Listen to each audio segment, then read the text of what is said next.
right, shalom, shalom. I'm going to start by giving infinite honors and praises to Yahweh, Bahashem, Yahweh Shai, Bahashem Harachak Wadash. Double honors to my teachers, the apostles of Great Millstone, who rule well and are worthy of their double honors.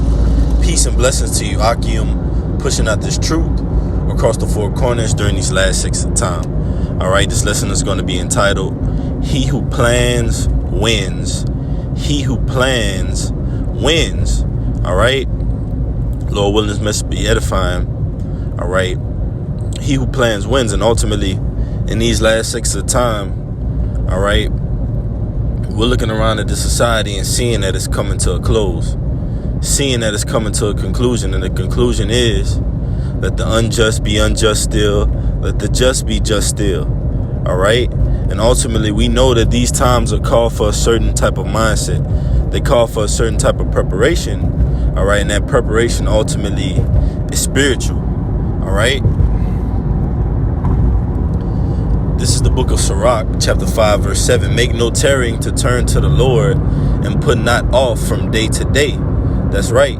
Because he who plans wins. So every day should be used as a day for planning. All right, whether you're planning a lesson, all right, whether you're planning your mind, planning your body, all right, for the days to come, because we're coming into some very evil and dark days. All right, so we have to continue to be that light in the world that Yahweh Bashem Yahushua has called us to be.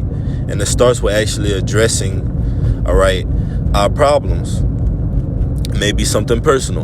All right, it may be something that you have that maybe you need to get over in the truth. All right, in this ministry. Maybe something that you're weak at, all right? Maybe some history you need to go into, breakdowns you need to be built up on. There's always something. That's why this truth is so beautiful. There's always something to do, all right?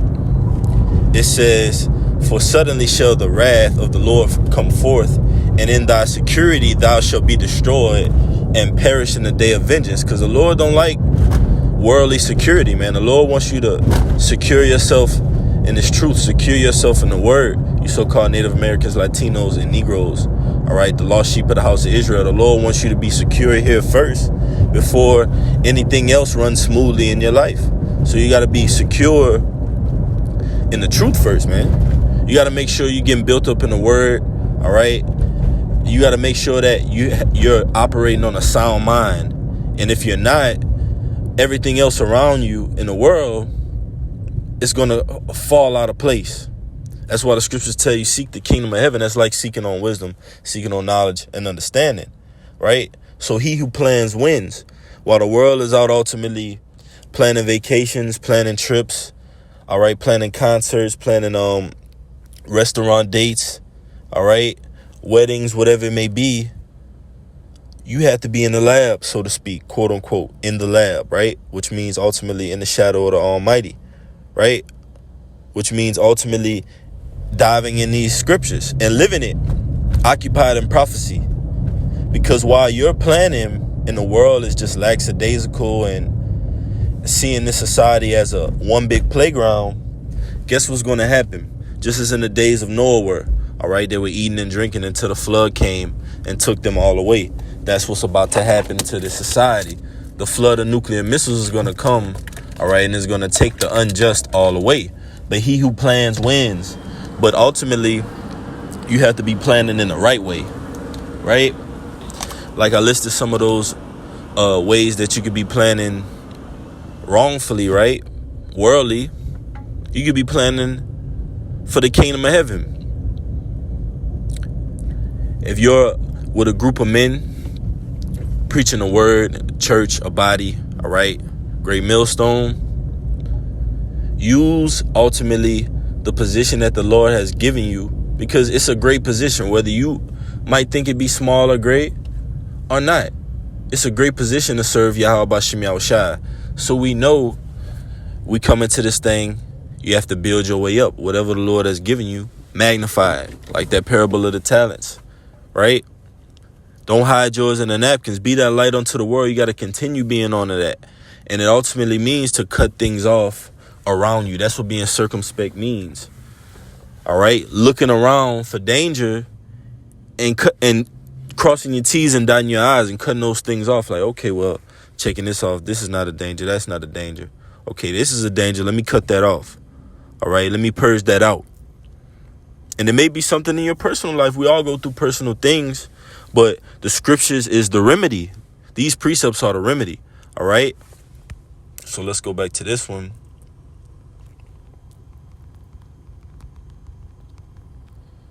This is Sirach chapter 4, verse 28. Strive for the truth unto death, and the Lord shall fight for thee. All right, that's plain and simple. So that means you got to have a drive or motivation to ultimately do the will of the Father, which is do the works.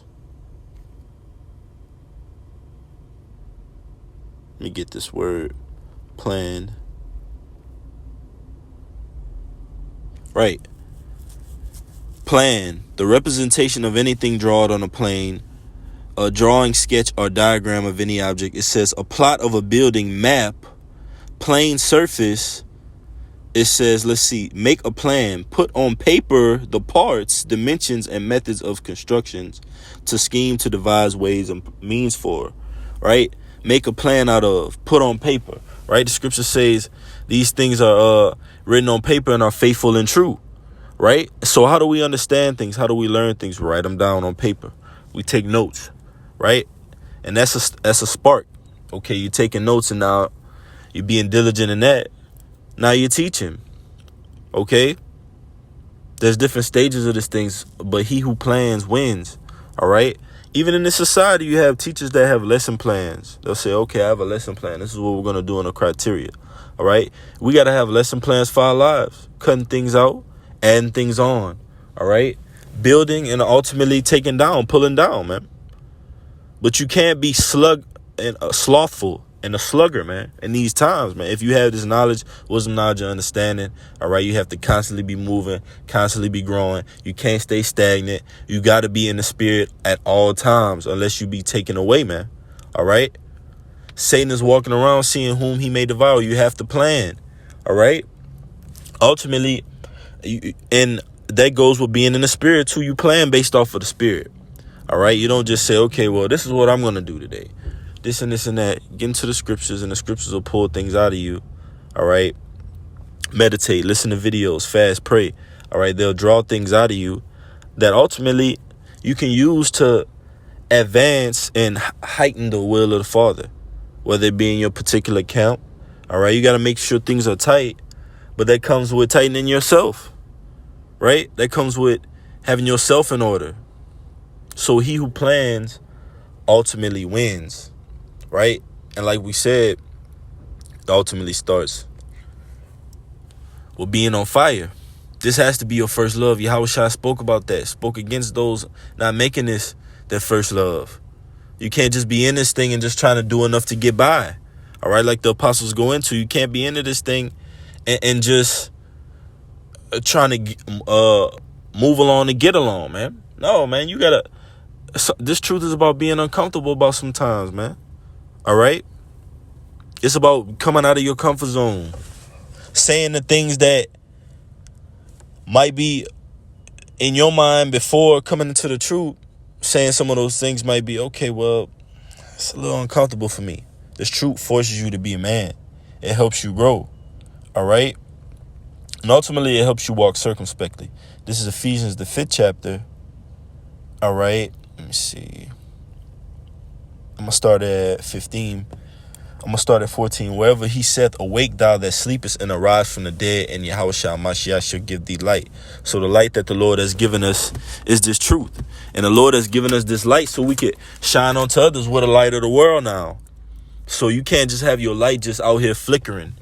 All right? Or dim or not on at all. All right? You go into the house, there's nobody home. It's cobwebs on the door. You open the door and it's a loud squeak. Right? The presentation of that home is just shutters falling off. Right? The outside just looks unwelcoming, man.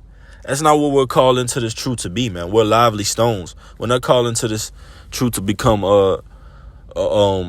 like we were in the world. No, man. This is the house of the Lord, man. He who plans wins. You have to get in the spirit of preparation. Get in the mindset. Cut the folly out. This is a serious, not in this time, man, a serious time. When you're around the brothers, see that as your peace, man. This world is not going to be able to give us peace. Our women are not going to be able to complete us in the society, man. Even them, they're under the curses, man. You so-called Native American, Latinos, and Negro, all right, Judite women, all right, you're under the curses, man. So we're going to lead. The men of Yasharallah, Israel, all right, they're going to lead. And they're being raised up in these times, man, to lead others under the spirit of power, Yahweh Shem Yahushua. But we have to plan. We have to do the groundwork, all right? And it's not like we came into this thing and we just had to study day and night, like going into the see what these breakdowns meant. No, man, the foundation was laid by the apostles, man, and the elders of Great Millstone through the spirit and power, Yahweh Shem Yahushua. So it says, see then that ye walk circumspectly, not as fools, but as wise, redeeming the time because the days are evil. That's right. The days are evil, man. We're living in evil times, and people are not redeeming these times. They're not considering these times. All right. They're going to work and thinking about going to, on that Disney cruise the next week, man. All right. I'm thinking about the wedding that they're trying to fit in a dress for, man. It's not the times that we're in. That's folly and that's vanity and that's vexation of spirit. And the world is going to be judged for being in that mindset. It says, see then that ye walk circumspectly, not as fools, but as wise, redeeming the time because the days are evil. All right, let me get that word, circumspect. And it reads, circumspect, cautious, wary, literally looking about on all sides, deliberate, guarded, well considered, past particle of circumspectory, look around, take heed, around, round about. To observe. That's right, man.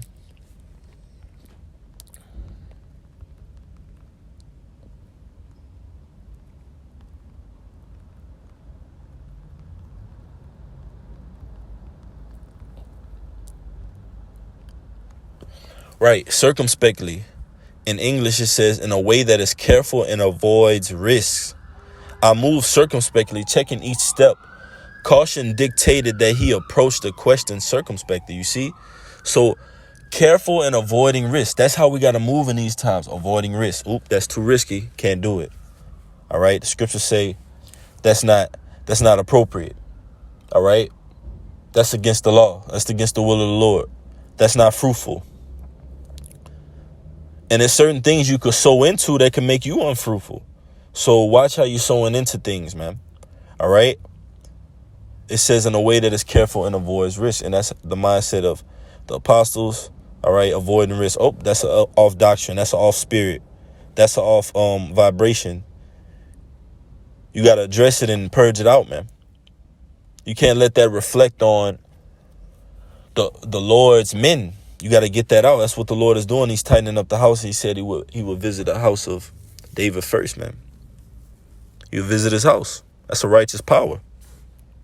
All right, it says, redeeming the time because the days are evil. Wherefore be not unwise, but understanding what the will of the Lord is. And the will of the Lord is for judgment to be laid out. All right, for the society, for it is ripe for destruction, and the elect are ripe for deliverance. Let's see if I can get that word right. Ripe definition. It says ripe, of fruit or grain, developed to the point of readiness for harvesting and eating. And that's likened unto us. We're the Lord's fruit. We're the lost sheep of the house of Israel. So we're ripe and we're ready for the harvest. All right. And the angels are the reapers. And guess what's going to be reaped? Ultimately, this society is going to reap what is sowed. And we're going to reap what we sowed. We sowed into righteousness, charity, meekness, temperance, benevolence, brotherly love, goodwill. We're going to sow all that back, all right, by being delivered. In the society, they reap into wickedness, man. Sorcery, wizardry.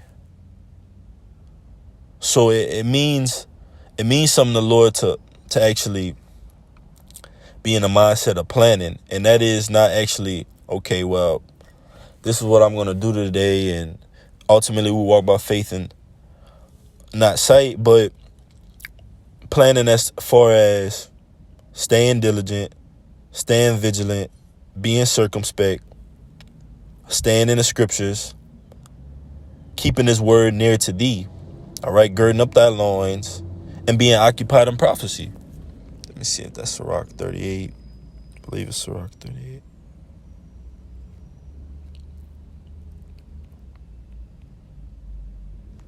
Let me see. Sirach 39. Salakia, Sirach 39:1. But he that giveth his mind to the law of the Most High and is occupied in the meditation thereof will seek out the wisdom of all the ancient and be occupied in prophecies. He will keep the sayings of the renowned men, and where subtle parables are, he will be there also. So by us diving into these scriptures and being occupied in prophecy, we take upon we fill the shoes of our forefathers, which were us. So we come in that same mindset. All right, it says he will keep the saying of the renowned men. All right, those are those giants, right? From Adam all the way down on to Noah, the sons of Yahweh Shem Yahushua, which through the spirit and power of Yahweh Shem Yahushua, we're being brought back to that lot, man, of being the sons of God. So it says, he will seek out the secrets of grave sentences and be conversant in dark parables. He shall serve among great princes, Salakia, great men, and appear before princes. He will travel through strange countries, for he had tried the good and the evil among men. And that's ultimately experience that the Lord gives you, all right, with diligence, with hard work, with remaining in this thing, man, and enduring. And if you do the same thing for the world, if you remain in the world, if you abide in the world, you're going to be conversing in wickedness. You're going to have the secrets of left-handedness, man. So he who plans wins. And Lord willing, this message has been edifying, straight to the point. Double honors to my teachers, the apostles of Great Millstone, who rule well and are worthy of the double honors. Peace and blessing until next time. Akim Shalom.